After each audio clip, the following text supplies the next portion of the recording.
6 కేజీల గంజాయి పట్టివేత.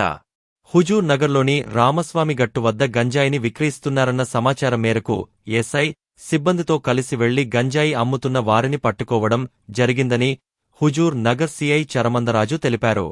వారి నుండి 6 కేజీల గంజాయిని స్వాధీనం చేసుకున్నట్లు తెలిపారు. నిందితులపై స్టేషన్లో పాత కేసులు ఉన్నట్లు తెలిపారు. హుజూర్ నగర్ పట్టణంలోని రామస్వామి గట్టు దగ్గర ఉన్నటువంటి కాశయ్య తోట దగ్గర కొద్దిమంది గాంజాయి కొనడం మరియు అమ్మడం లాంటిది జరుగుతున్న సమాచారం మేరకు మా ఎస్ఐ గారు, హుజూర్ నగర్ ఎస్ఐ గారు వారి యొక్క సిబ్బందితో పాటు అక్కడికి వెళ్ళడం జరిగింది. వెళ్ళిన తర్వాత అక్కడ కొద్ది 4 వ్యక్తులు ముందుగా వచ్చి తచ్చాడుతూ ఉన్నారు. తర్వాత 2 వ్యక్తులు బైక్ మీద ఒక 3తో పాటు అక్కడ రావడం జరిగింది. వారిని వెరిఫై చేయగా వారి దగ్గర ఒక 6 కేజీల గంజాయి ఉన్నది.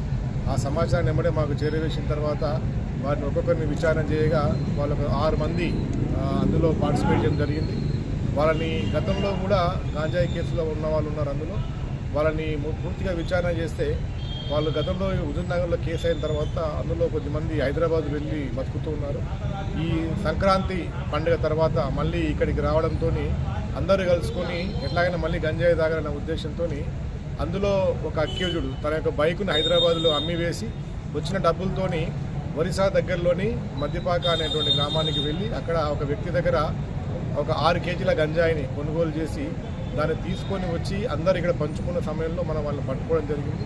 పట్టుకొని ఈరోజు వాళ్ళ మీద కేసు నమోదు చేసి వాళ్ళని రిమాండ్ చేయడం జరుగుతుంది. ఈ క్రమంలో ఒక 5 సెల్ ఫోన్లు వాళ్ళ దగ్గర రికవర్ చేయడం జరిగింది.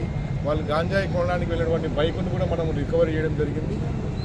అక్కడ వాళ్ళు అతన్ని బండి అమ్మగా వచ్చిన 20,000 రూపాయల నుంచి 15,000 రూపాయలు పెట్టి గంజాయిని అతను కొన్నాడు. ఆ గంజాయిని కూడా మనము సీజ్ చేసి వాళ్ళ మీద కేసు నమోదు చేయడం జరుగుతుంది.